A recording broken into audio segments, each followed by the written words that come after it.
Good evening. My name is Susan Foster. I'm a resident of Rancho Santa Fe, and I'm here wearing two hats, really. I'm here as an honorary firefighter with the San Diego Fire Department.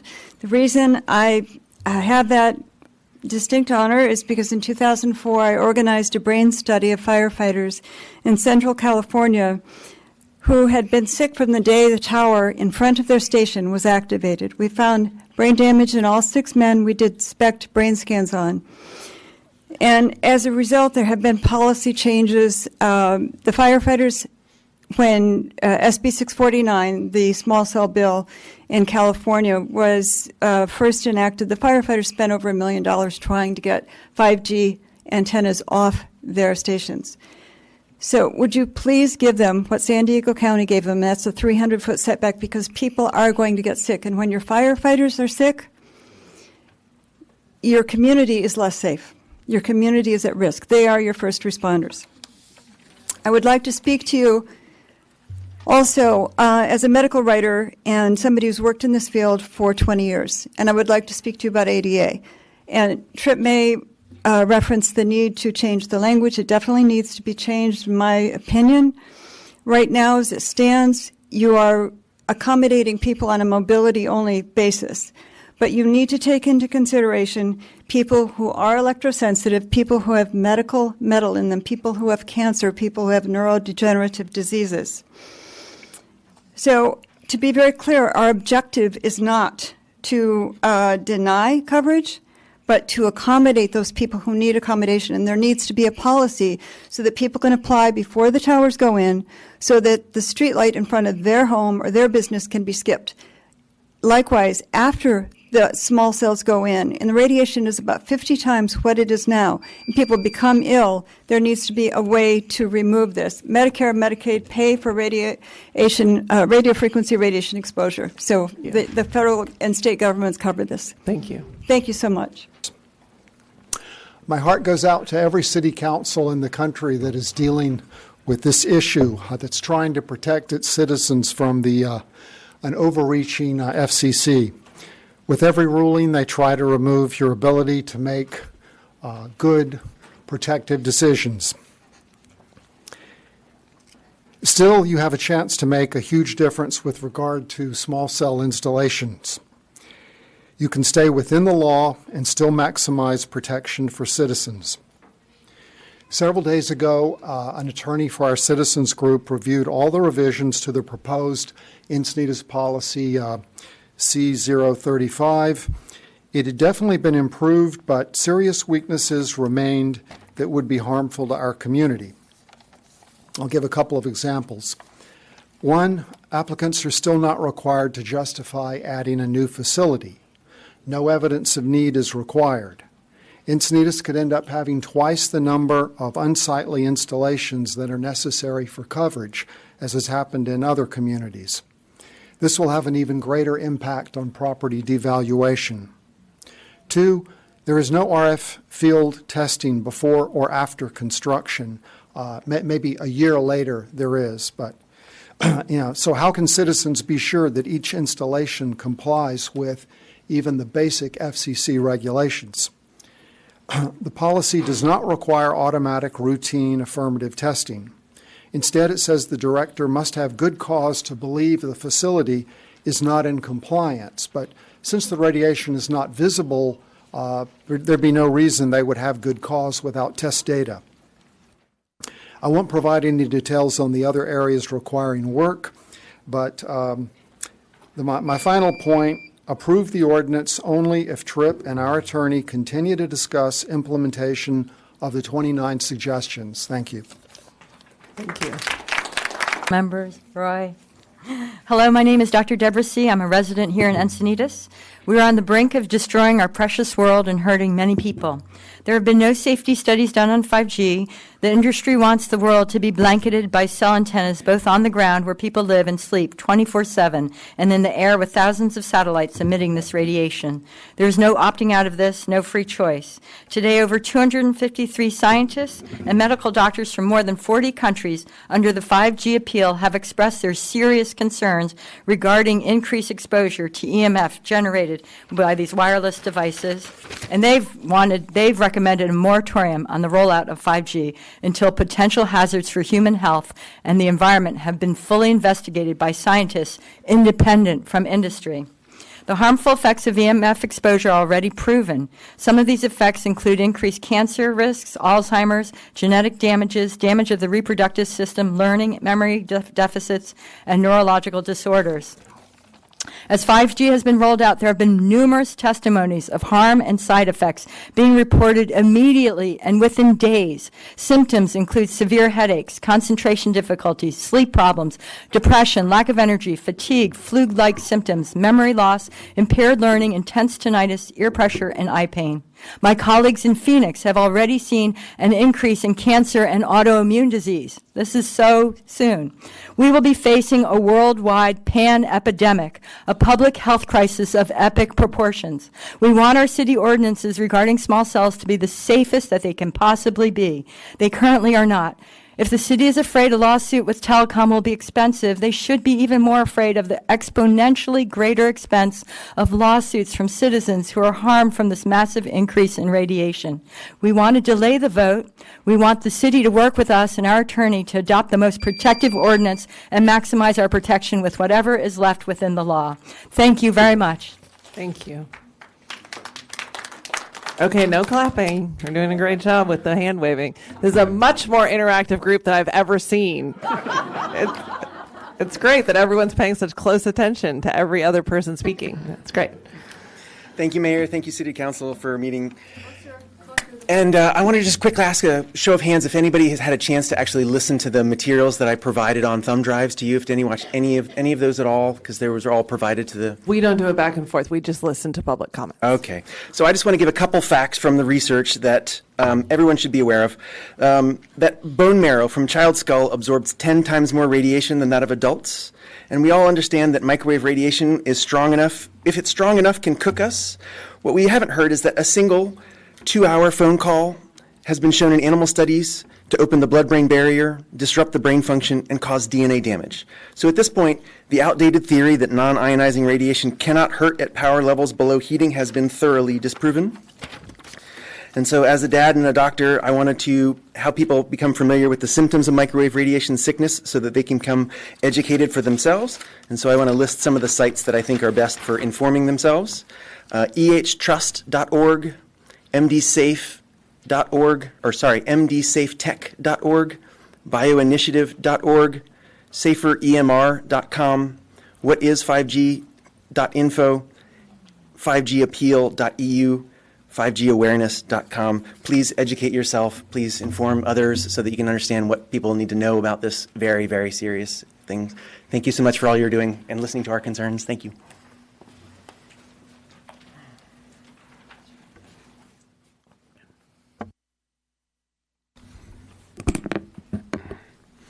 Good evening, City Council and Mayor and Manager and staff.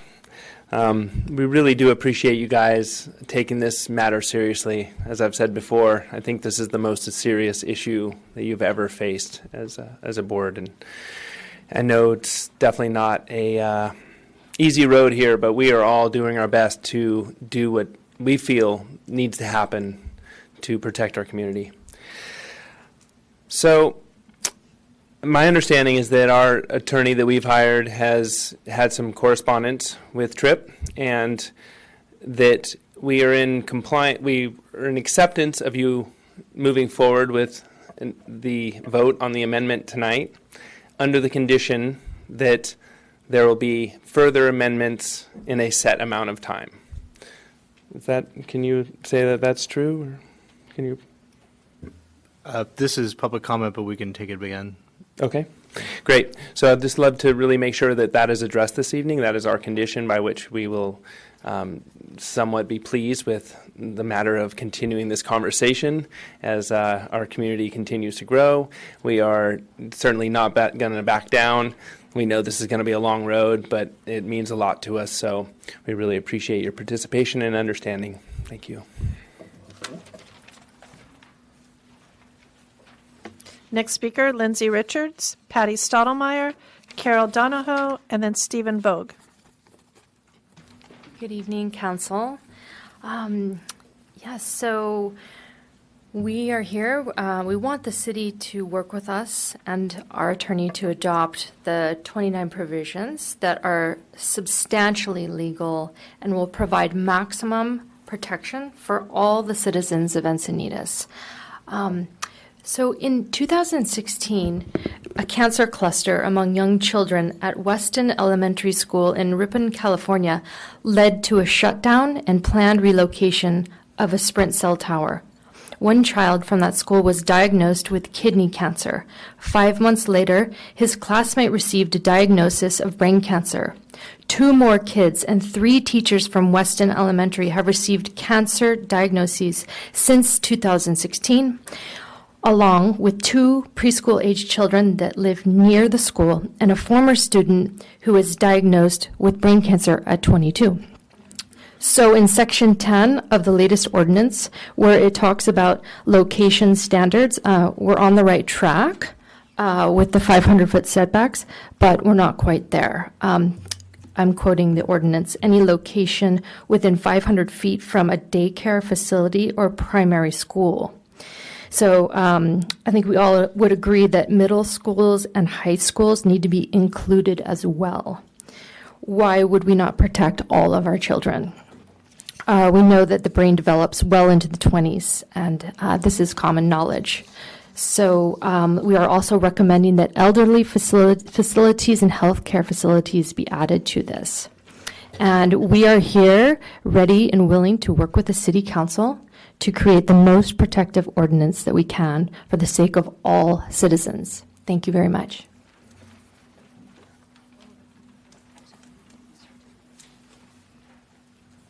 Mayor, City Council, thank you for the amendments to the ordinance. So far, it's getting improved, but I also ask that you approve the ordinance on condition that more improvements will be made for maximum protections within the law.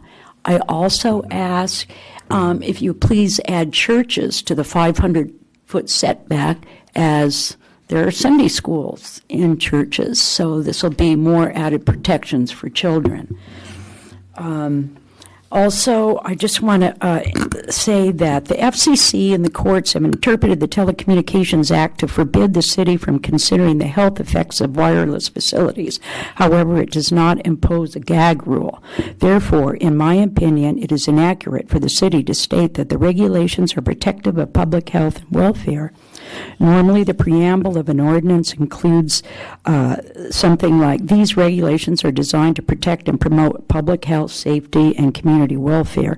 But due to Section 704 of the Telecommunications Act of 1996 and subsequent court decisions, the city is prevented from taking into consideration the health effects, safety, and welfare of the community. It does not protect the health and safety of the community. So, in the interest of honesty and transparency, Encinitas should include language that saying that it does not protect health and welfare of the community. Thank you.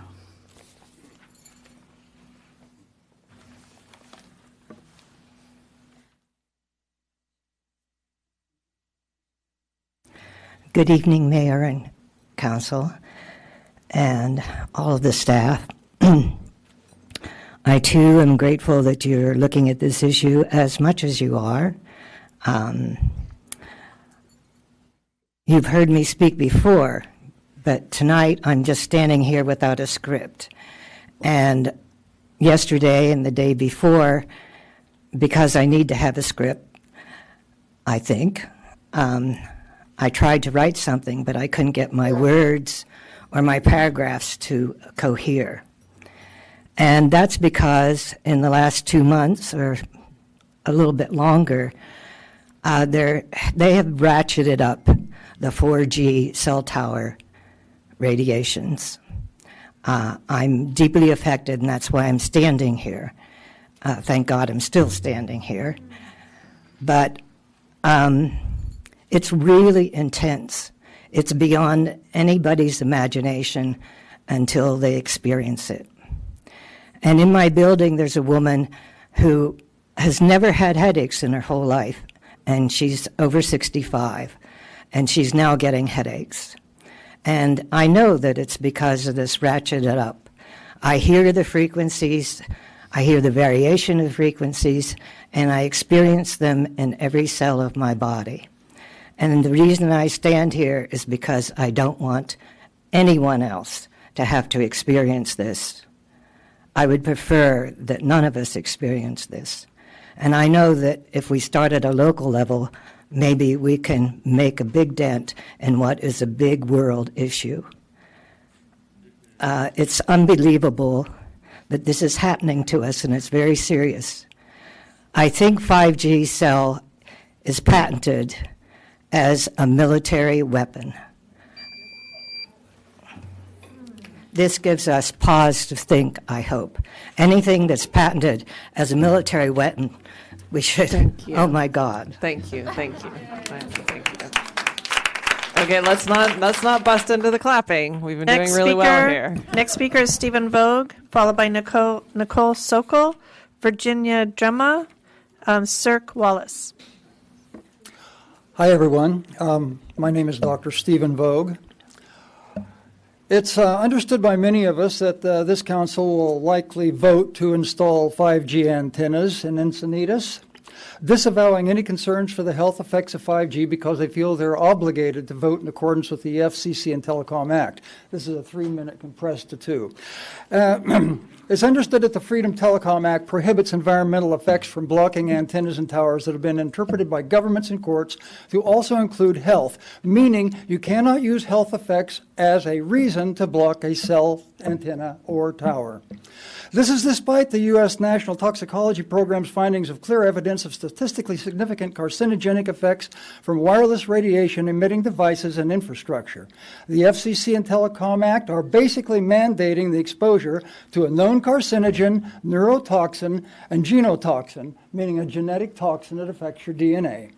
It's important to know that many cities across the United States have joined in a class action suit against the FCC because they're convinced that 5G is a health disaster. I sent this council a PDF of the class action lawsuit by email yesterday. I was going to ask for a show of hands of which of you have read it. Thank you, 3, for at least opening the email. I've included also in that email a PDF copy of the same research I sent to the council weeks ago entitled 5G Risk, The Scientific Perspective by Martin Paul, PhD. He's the same scientist who has described 5G as an extinction event and includes over 135 citations from other scientists describing the health hazards of 5G. Since I can't get a show of hands from you folks, how many of you have read 5G, The Scientific Perspective, or are familiar with it? Thank you. I advise you all to please take a look at it. It's the most current science. Oh, I have so much more. Well, thank you so much. I know it goes so fast.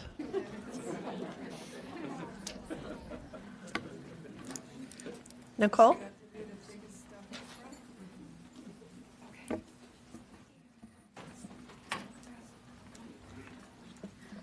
Hi, my name is Nicole Sokol, and I too want to thank you, all the City Council and Mayor, for taking the time to hear us tonight. I'm a mom of 2 children, a 3.5-year-old and a 1-year-old who was born with a neurodegenerative disease disorder.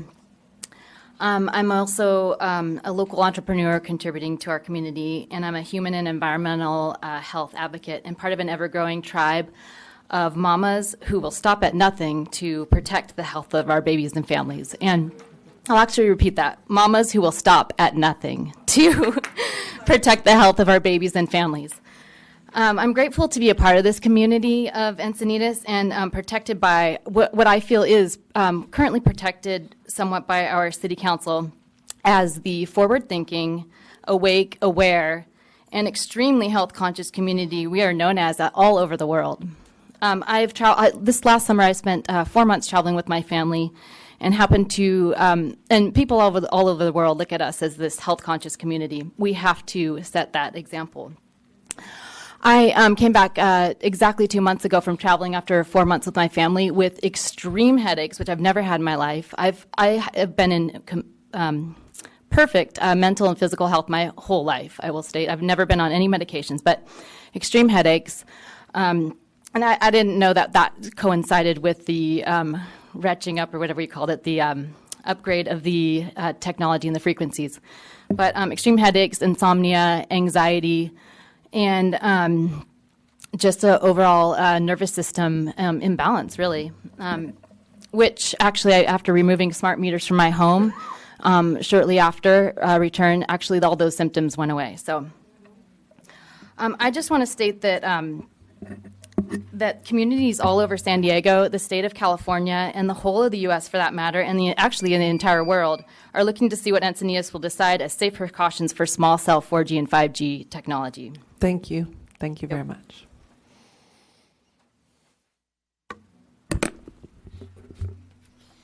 Hello, City Council. Thank you for your civic duty. I know this is not an easy task in protecting your constituents from corporate interests in the FCC. I consider you to be relatively woke council. I voted for all of you except for Kelly because I think you were a late addition. Thank you for the additional amendments in an effort to confront the ramrodding of 5G from the telecommunications companies and demand that we are exposed to a known carcinogen. I'm a 47-year-old mother with 2 daughters in the Cardiff School District, a homeowner, and a taxpayer, and I am deeply concerned about the toxic EMF exposure and effects on our flora, fauna, and most importantly, our babies. As a first-generation cell phone kid, I've seen the gradual decline of health and death of many of my young friends. From cancer, I'm confident is enhanced by an increase in EMFs and toxic exposures in our environments.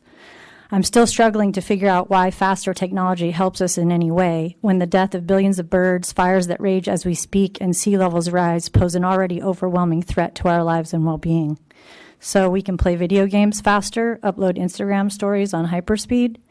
I urge you today to do everything you can to protect all of us from the thermal radiation output of 5G. Please be our elected officials in advocating for us against corporate telecoms overlords and adopt the option for additional amendments to ensure our public safety. Thank you.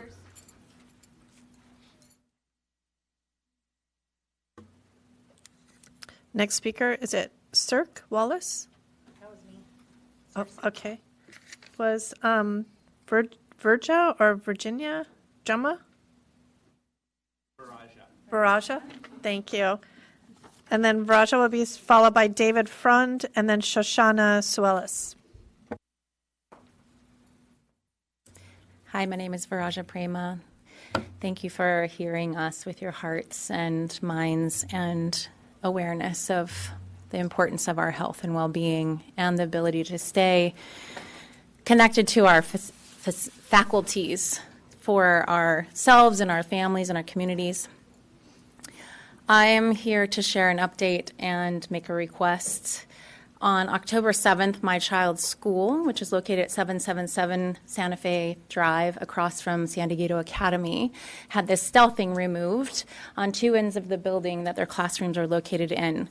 It revealed cell sites on each side of the building containing 4 different units that were beginning the process of being upgraded. They're being upgraded to high brand 2100 megahertz LTE, 700 and 850 megahertz frequencies. They were already containing the CDMA old technology, and they are 5G ready. They were in process of being upgraded for the last 2 weeks, and this week it is initiated. And my child has come home irritable, unable to focus, needing time to decompress, unable to emotionally regulate for at least 2 hours after school. This is a very happy, well-natured, easy-to-adjust child. Today I had the opportunity to discuss what is installed with the foreman, and he also was extraordinarily agreeable. I have a smog meter, and I went around the school doing readings. He even offered his RF reader that the industry requires that they use for their safety. I went up on the machine and recorded it. The difference, and then he also called the company and had them locked down, and I got to do an after reading as well. It was 100% difference, and that's on the school playground. 100% difference, from 250 down to 0.002. Thank you.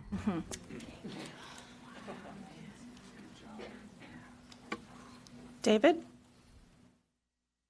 So next speaker is David Frond, followed by Shoshana Suelis, then Amber Terbrut, followed by Corinne. Thank you, Mayor, Council. I've never done anything like this. I don't know what 2 minutes is all about. This is my first time I've been to a meeting, and I want to get active because I've been learning about 3 and 4G for a long time, and I've been trying to mitigate that from my life as well as my children and now my grandchildren. And every little bit helps to mitigate, but every little bit does hurt as well at the same time. It's an accumulative thing. It's not like I get this radiation from wherever it's coming from, the routers up there now, but it's an accumulative thing. Some people have EHS, they're electro-hypersensitive. Anyway, I have a little story. I have a meter as well. Mine is a direction meter, and I was going to my kids' Little League game, my grandkids' Little League game, and I wanted my wife to drive so I could play with my meter, and I'm pointing it at the cell tower, and it's going off like crazy. Well, it's directional, so we're passing, and all of a sudden it's still going off really loud and big numbers. And I look over, and there's these 2 5G new antennas in my hood, my neighborhood, and they look like Japanese hand grenades, but with long poles, but they're going to do a lot more damage, I'm sure. Anyway, I went over there and I looked at where they were, and I took pictures, and it happens to be less than 100 feet away from a preschool. All these kids are outside playing, and they're getting zapped big time. And so I'm on the bandwagon now to help the children, and let alone us. I was talking to an engineer the other day that his wife is EHS, and she has to sleep in a Faraday cage. And, you know, it's just not right. I watched this docuseries. I've been watching docuseries left and right just to get educated, and I recently watched this one called 5G Crisis, and I would behoove you people to get a hold of that and watch it. And here's the transcripts right here. So it's a lot easier to watch a video than read all of this. So 5gcrisis.com. Thank you.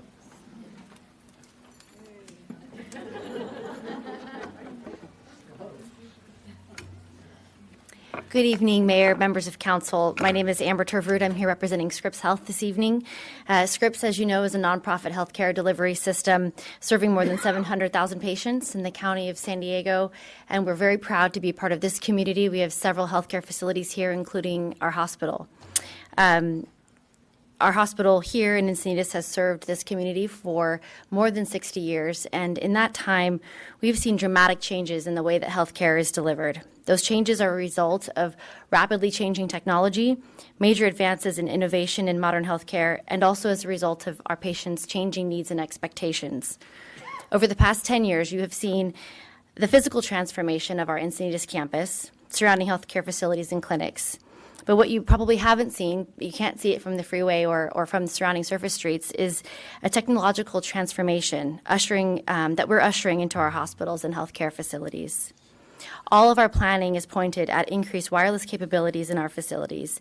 Many of our medical device manufacturers are moving to wireless capabilities, and these include, but they're not limited to, infusion pumps, nurse call systems, monitoring systems, EHR access from wireless devices for faster and more accurate processing, and the list goes on. In addition to that, our healthcare consumers, our patients and their families, they have increased their utilization of wireless applications on their smartphones, their tablets, and their other devices, and they expect that access when they're in our hospital and in our facilities. So as such, we've built a hybrid infrastructure in our facilities to ensure connectivity needs are met everywhere in our facilities, so we can dynamically switch between wireless and cellular service. So as you can imagine, we're very grateful to the city for the thoughtful work that has gone into looking at this ordinance. We appreciate that hospitals and healthcare facilities have not been put into this regulation, and we respectfully urge that the council, as you're considering future revisions to this ordinance, we hope that you will consider language that takes into consideration the needs of hospitals and healthcare facilities and our anyway, thank you. Next speaker is Shoshana Suelis, Corinne, Marie Dardarian, and then Elise Purcell. Shoshana here? Okay. How about Corinne?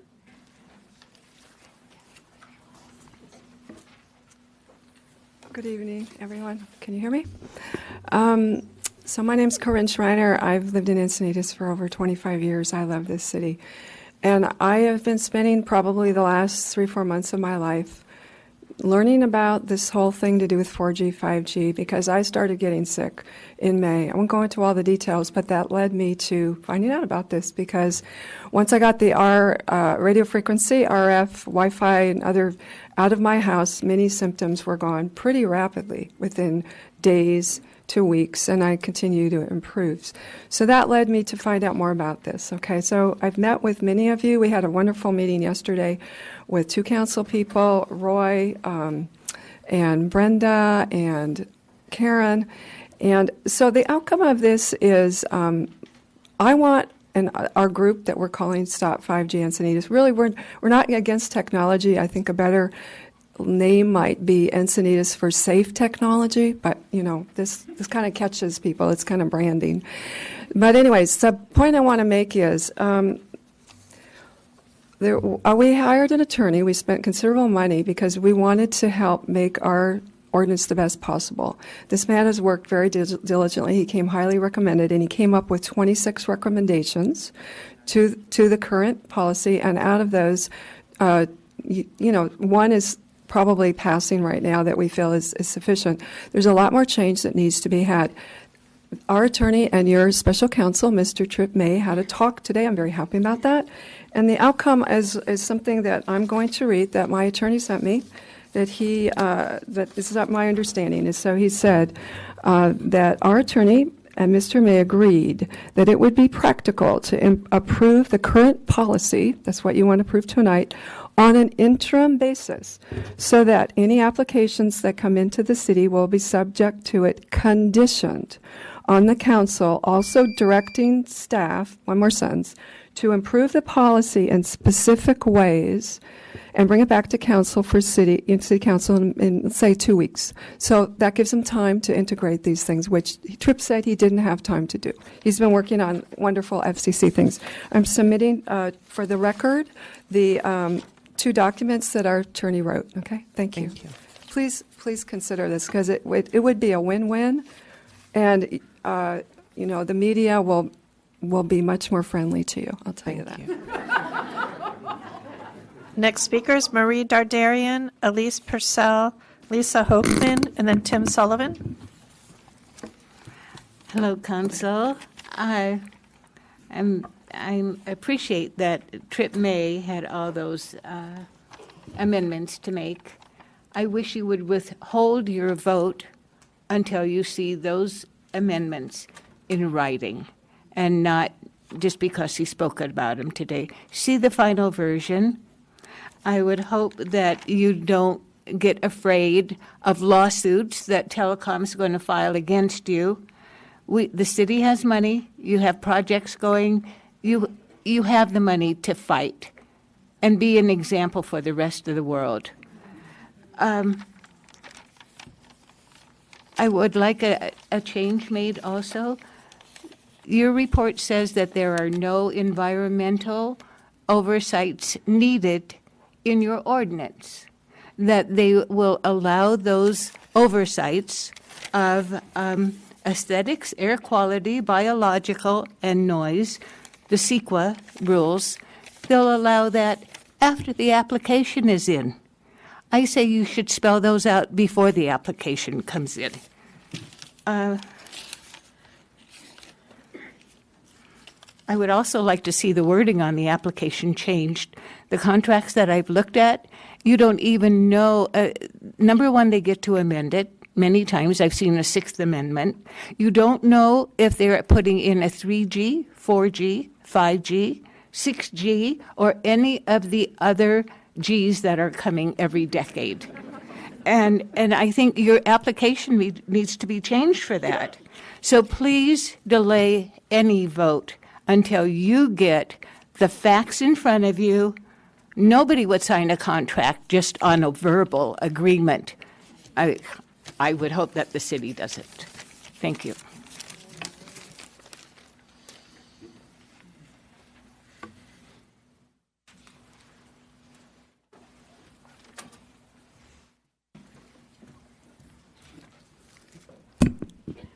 Hi, my name is Elise Purcell, and I just wanted to say thank you to all of you for your time.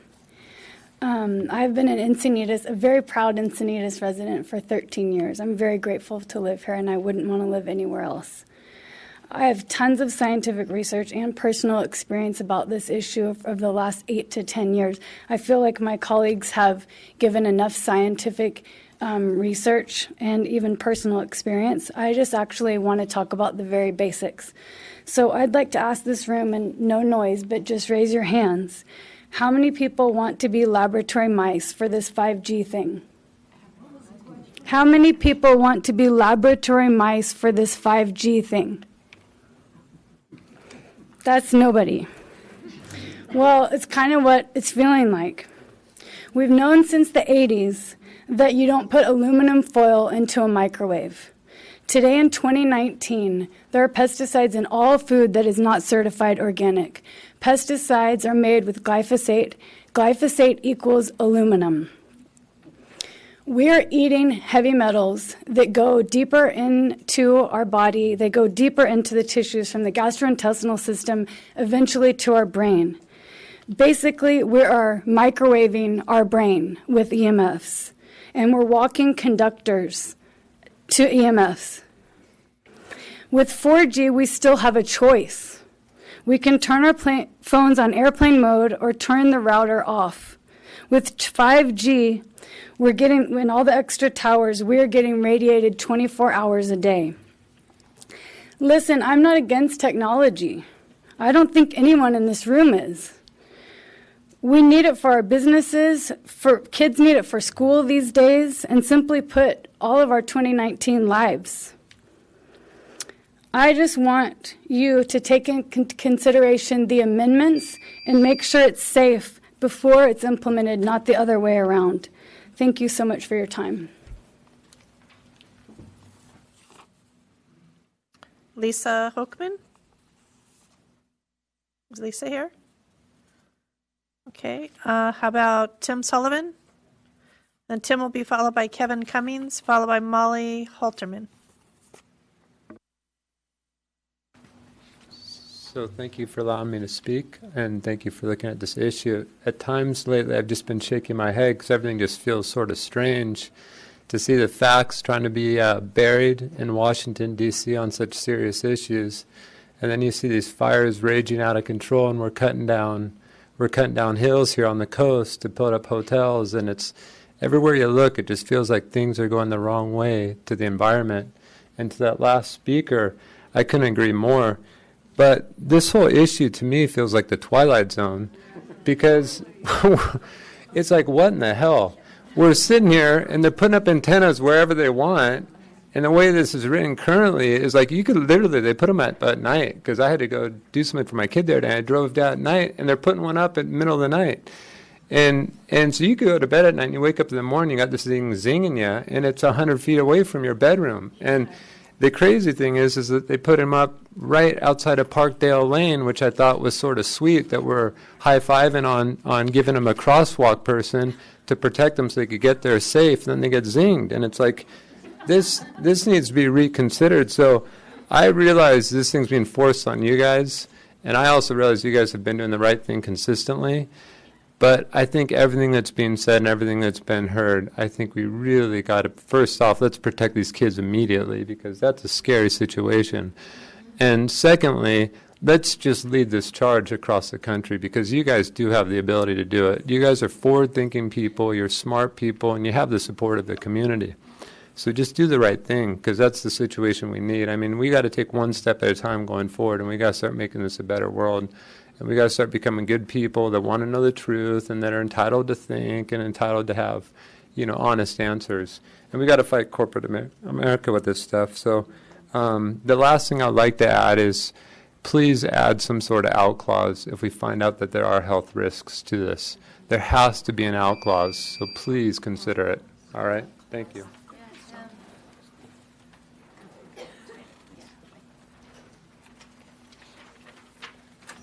Guess it's my turn. Kevin Cummins, and it's just been a few days since I've been woke from my civic torpor, so I haven't really had a chance to look at everything that's even on any of the staff reports that were presented today, or look into some of the things that I know many of you guys had been posting around, at least in my neighborhood, with regards to resources on the issue. But I noticed a few things. I wasn't planning to speak, but I noticed a few things during the staff report. One is I missed a few things I think were really important, but I also saw a couple things where you have fantastic staff. I wish you would have them go and give you the important aspects in their reports. But the one thing that I don't want to hear from your staff, and I think probably a lot of people are going to agree, we don't want them to make the value judgments for how you're going to go forward. I heard your staff say, we don't want to go out on a limb. I think a lot of people here might want you to go out on a limb. And we want to know if you want to go out on a limb, not what staff thinks. So I also heard that the health and safety exemption hadn't been pressed. I think I'm not sure if I missed something, but I think that's something that maybe that's the thing for you guys to look into, because I'm hearing people saying that you've missed many opportunities the last few years to be world leaders. This might be another one. Again, I'm just getting up to speed on this. I don't know, but I see that opportunity. Now, I also have seen many times where I hear our hands are tied. This is what we have to do. Well, it sounds like you have some opportunity to move around within the area that you can, but at the same time, for those positions where you do potentially have your hands tied, I'm not saying go outside the law. Some of you guys know that's where I never promote that. But what I do look for is I look to see if my leaders are consistent with regards to how they treat, how they operate with regards to the leadership at Sacramento and the federal government. And we'll be watching to see who you endorse and who you support and who you ask for to support us in our actions. Thanks. Thank you. Final speaker is Molly Halterman.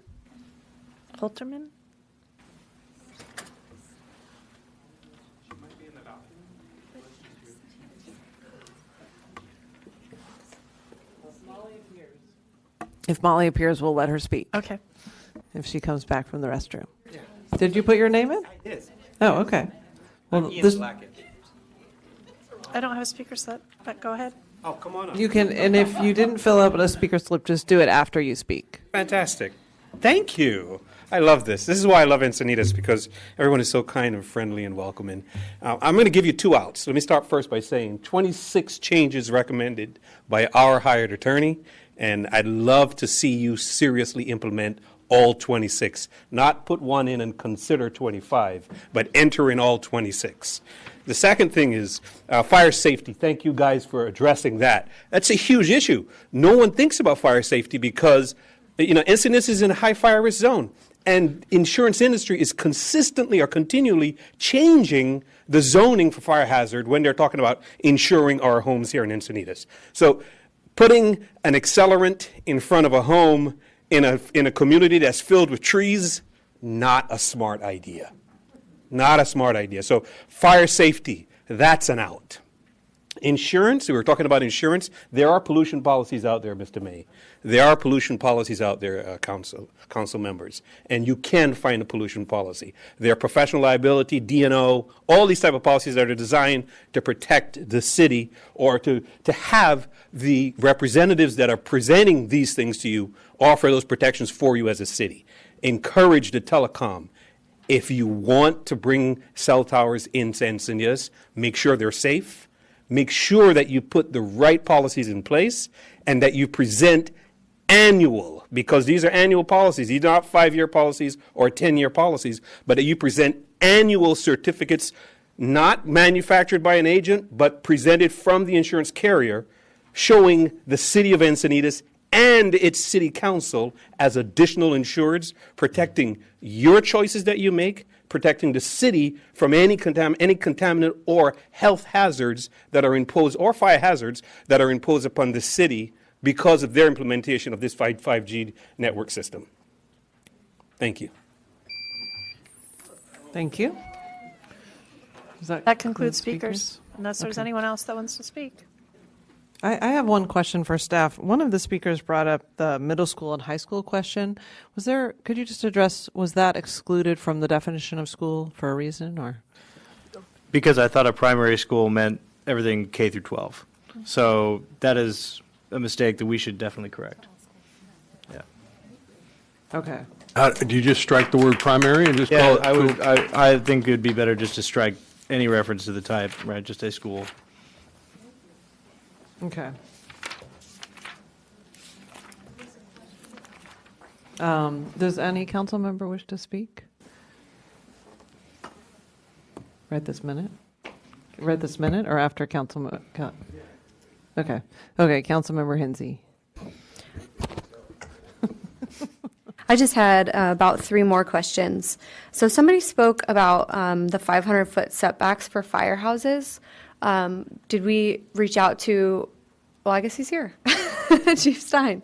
What's our answer for either including that or choosing not to have that included in the ordinance? Actually, I think it'd be better for Roy or council to answer that.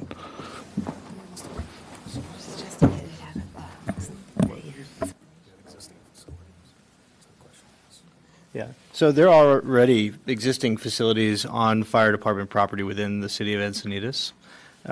We also did not get any specific request not to have these facilities placed until the town hall meeting. So that was not included because we didn't receive that specific feedback. We did receive that feedback on Thursday, right before or right after the agenda was published. So I think that's on the list of things that the Council for Stop 5G would like to continue us to discuss. And then on that point, regarding our conversation earlier today, we did discuss that it may be beneficial for the council to adopt the policy in its current form as it is in front of you today with any changes you might recommend for us to line in. Because in the interim, if there were other applications that were filed, the version that you have in front of you is at least more protective of the city than the version that's currently adopted now. So that was the nature of what we understood as a positive thing for the city council to do if there was going to be a direction from the council to continue to work with the residents. 2 more questions. So the next one is, you described to me the deliberative process that we as a city will go through with this ordinance to suffice as a field test for RF. Would you be able to describe that again for all of us? Right. So we have some case law from superior courts here in California that say essentially local governments can do what the FCC would do if the FCC enforced its own rules. So that admittedly does not mean that we get to do as much as we'd like to do right off the bat. They take a slow step process in enforcement action. So that begins with checking for compliance before the facility is built. And then when there is a complaint filed against a facility or reason to believe that the facility is not in compliance, they require a compliance certification. If the certification is not sufficient, they will require a compliance report, basically providing the information for the FCC to do the calculations themselves. And if there's a reason to believe that based on all that other information it's still not sufficient, then they'll go do the RF testing on site to evaluate actual compliance. The policy as it's drafted now takes basically the same approach. And the reason for that is when Calabasas attempted to skip those early steps in their prior ordinance and go straight to testing, they were knocked back. Given a writ of mandate, meaning come back to us with a changed ordinance that is compliant with the FCC's rules, and then they adopted the process they currently have. So we're mirroring that by allowing the staff to have more explicit authority to take those requests in, to investigate the facility's compliance, and to escalate as may be appropriate. That, to me, that gives a little bit more confidence, I think, than the last ordinance, and it also ensures that we have a process for which, if a member of the public filed a complaint, there would be some remediation to make sure that their complaint is addressed by our staff. Yeah. Okay. And then I think my final question is that somebody said there's no out clause if we do determine that there's something wrong, but it sounds like you verified that there is an out clause. If something's wrong, we're able to remove that facility or have it removed. So the request originally was for, I think it was something called a kill switch, meaning just shut them all down, which seemed like overbroad authority for the city to be conferring upon itself. Instead, we did two things. Number one, the process we just described on a case-by-case basis for shutting down facilities that are not compliant with the FCC's rules. So even though we may not agree with the efficacy of the FCC's rules, if those rules change or whether they stay the same, if they're not compliant with those rules, we can still shut down those facilities. The second thing that we did was to put in new standard condition 22 in section 9, it's called the safety hazard protocol. So if there is information that there or good cause to believe that a facility is presenting a fire risk, an electrical hazard, or an other immediate threat to public health and safety in violation of any applicable law, then city officials can order those facilities to be shut down. And then any mitigation steps that may be needed to take, including removal of the facility in some circumstances, would be paid for by the person who holds the permit, the site operator. So it's not a across-the-board kill switch, I think, in the nature of what was being requested, but it's a protection that allows city officials to take aggressive action when there's public health and safety risks.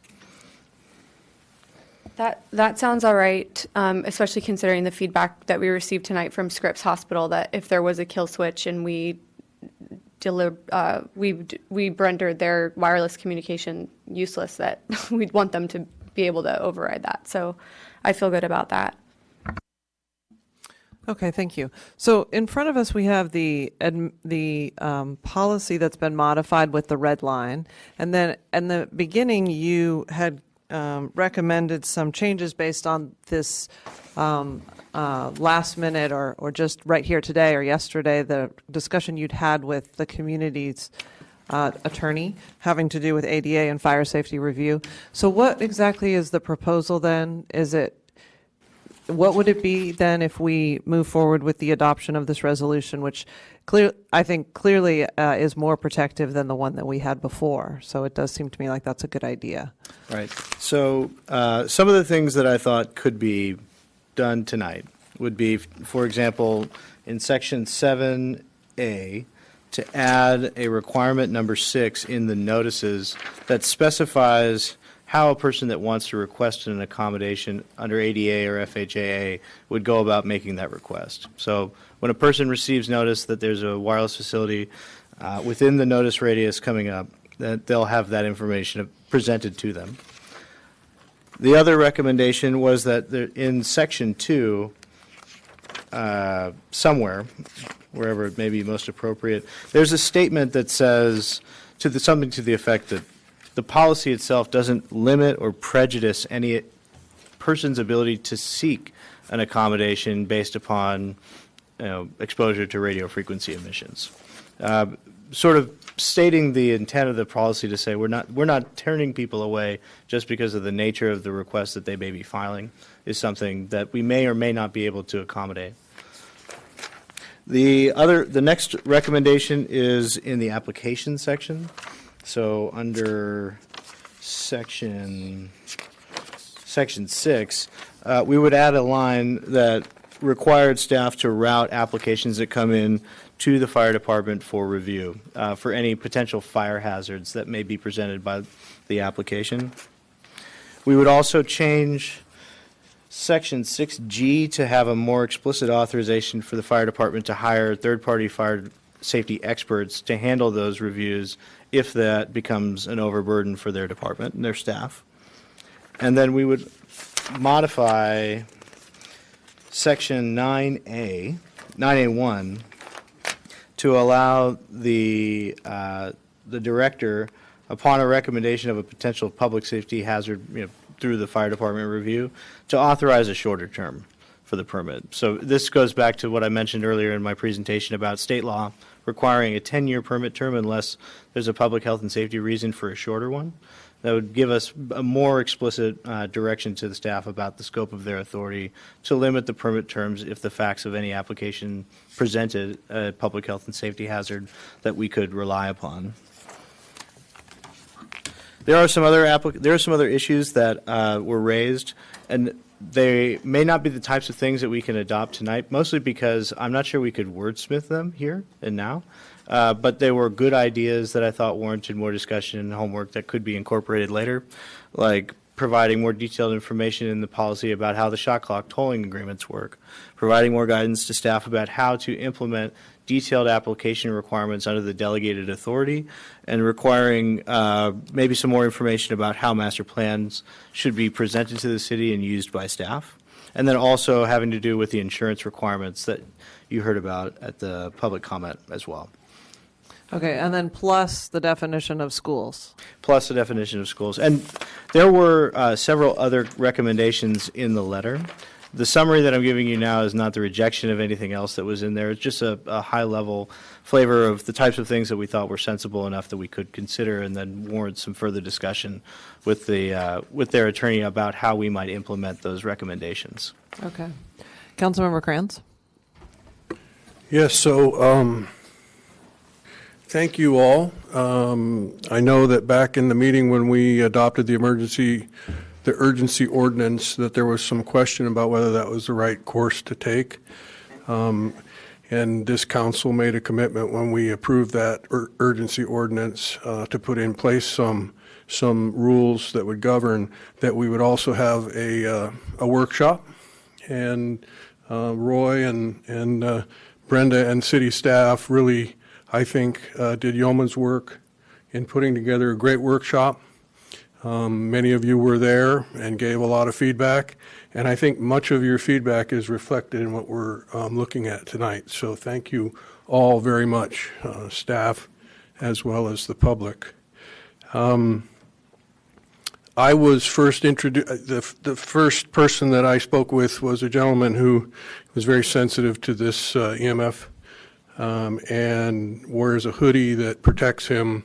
And it got me to thinking, I don't have the particular sensitivity. And so, but I needed a way to kind of imagine what he might be going through. And so as I looked out my window and saw the phone poles, I realized that, our built environment has changed. While we were wired, and my house is totally wired, there was this change in cellular technology that essentially started blanketing our community with these signals. And so to me, it was a little bit like the plumbing in the pipes that you have. The water is controlled. You turn on the faucet. You get to control it a little bit. But what we've got now is an environment where essentially you're drenched with water everywhere you go. These signals are a lot like water just kind of pouring down on you. And some of us just have gotten used to being wet, and it doesn't really bother us much, but others, I think, are obviously quite affected by it. So to me, it's more about giving people a choice. I've got Wi-Fi all over my house, but if you don't want to have Wi-Fi in your house, I don't think you should be getting pounded with signals. So I have worked to understand the issue from essentially that perspective, to give you folks a choice.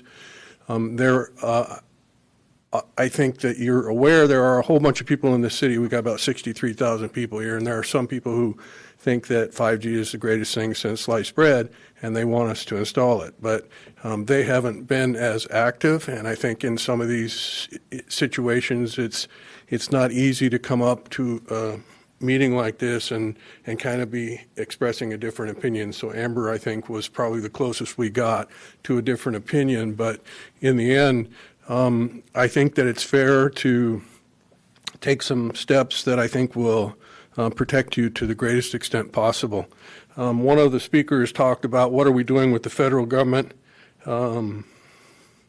And I do want to point out that on page 1 of 1,637 pages in the staff report is the reply from Senator Feinstein to a letter that the mayor sent on behalf of the council acknowledging the receipt of a letter from the city asking that the orders by the FCC be reviewed and legislation be enacted that might take this up. So I would encourage all of you to lobby your senators, and I think Mike Levin would be receptive to hearing from you all as well, because there is definitely change needed at the federal level. So I would ask that you continue to advocate on behalf of our community on this particular issue.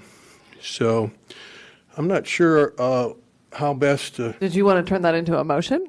Yeah, well, I would like to move that we adopt the ordinance as it's presented, as well as with the changes that you've articulated here. And then the city manager can indicate to us when it might be back with those issues that we didn't feel comfortable wordsmithing here and have it on the agenda for another bite at the proverbial apple. So that would be my motion, if it makes enough sense. It's a resolution. It's a resolution, yes, right. Yeah, I'll second that. Too late. Oh, okay. Hinsey seconded it already. That's fine. I was going to do it too and realized you were way ahead. Gotta be quick up here for a second motion. One other question. So one of the amendments that our special counsel just mentioned was the Section 6 and 9A. Have we consulted with, I mean, is that something that you've just put down? Have we talked to the fire department and worked through the process? Is that a process that makes sense for our city? We have not. This discussion took place at about 3 o'clock this afternoon. So we have him here. Well, so I don't know the specific the chief on the spot either. reference that you're talking about, but Roy and I did have a discussion this afternoon. So Roy, is he talking about the section that we spoke about this afternoon? That's correct. Okay. So I mean, Yes, I assume that we'll be working on this. So and we may be broaching other items as well. And so I would hope that you all will be working with Chief Stein and making sure that it's a process that makes sense, that will actually not burden our fire folks from some of the fire issues that we have in our city. I just want to make sure that's the case. I know that 9A1 was actually a provision that would allow other folks to help review some of these issues, not necessarily our fire personnel. But okay, let's go through these last comments quickly here. Councilmember Hinsey. I'll be quite quick. I just wanted to acknowledge the civility that you all held in this room tonight, because I know how passionate you are, and the civility still came through. And it makes us feel like the public process works.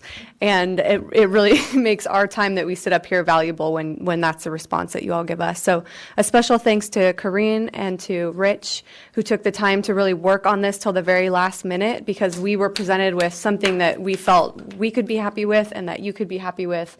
And also thanks to Tripp for your late hours up, and Roy and Brenda for hosting such a wonderful town hall. So thanks to all of you too.